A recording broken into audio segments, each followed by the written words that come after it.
peeps? Long time no see, kind of. Unless you've been watching my shorts, of course. This video is long overdue. The clip that you're seeing right now is actually from when I was living on campus with my sister last year. I got busy with my final year project, moved out, went through my internship phase, and now I'm at home with my family, my cats, and my plants. I don't really remember what gibberish my past self was expecting me to say, but I hope you had fun watching me do random gestures. Haha.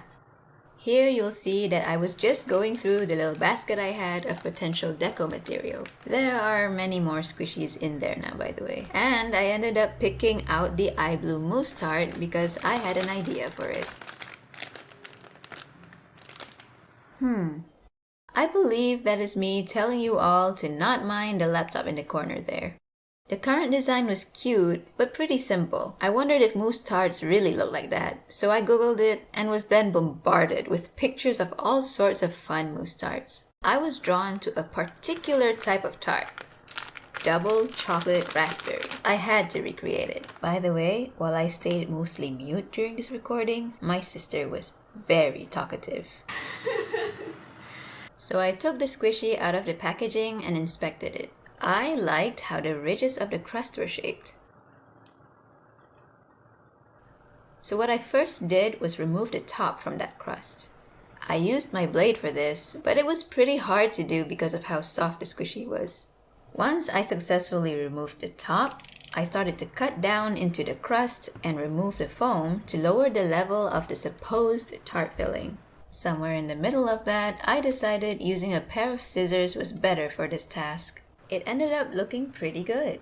And then I was left with a pile of pink, sticky foam behind, which I collected and stored away.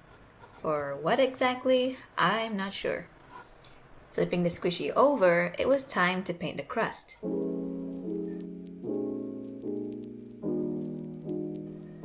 There were quite a lot of cracks in the squishy's crust, so I had to paint around 3 to 4 layers.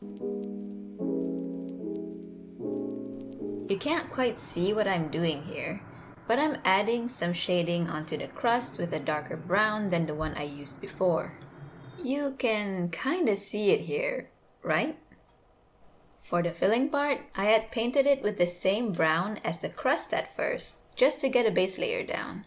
But after that layer was dry, I prepared a lighter brown just to set the filling apart from the crust more. I layered this brown on thicker with more layers than the crust to give it a smoother, shinier look.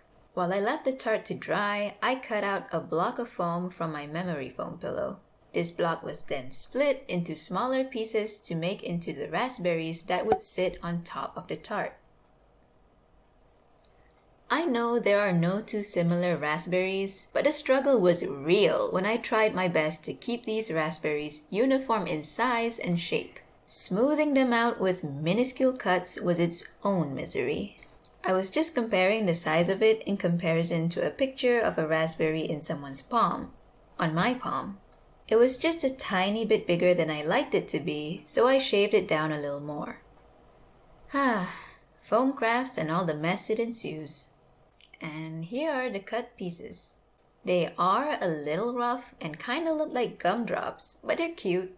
I had an idea of how to make them look more raspberry-like later.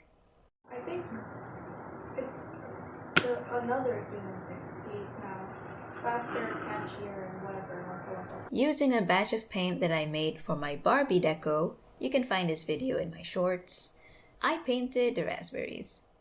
This process was pretty messy because I had to paint everything except the bottom. Of course, I belatedly realized that I could prop these up with stick-like things. You know, pencils and random art tools. After the foam was covered enough, I started using a blobbing technique, to try to recreate the texture of raspberries. I was just hoping that the 3-dimensional properties of puffy paint would save me from having to cut a raspberry texture into the foam instead. I don't know if that's possible. Maybe I need a tiny pair of scissors? Anyway, I finally attached the raspberries onto the tart. As a last finishing touch, I added a powdered sugar effect to it by flicking white paint from a toothbrush. Unfortunately, I forgot to record the final reveal of it. However, I did take some pictures and recorded a reel for it, so you guys can hop on over to my Instagram at dd.squishes and see the reel for yourself.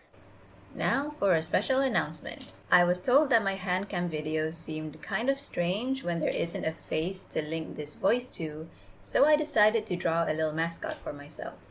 Everyone, meet Daun. Yeah, I know I'm quite much to look at, but at least you can look at something, right?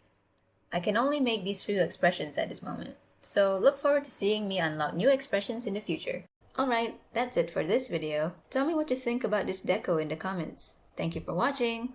Salam!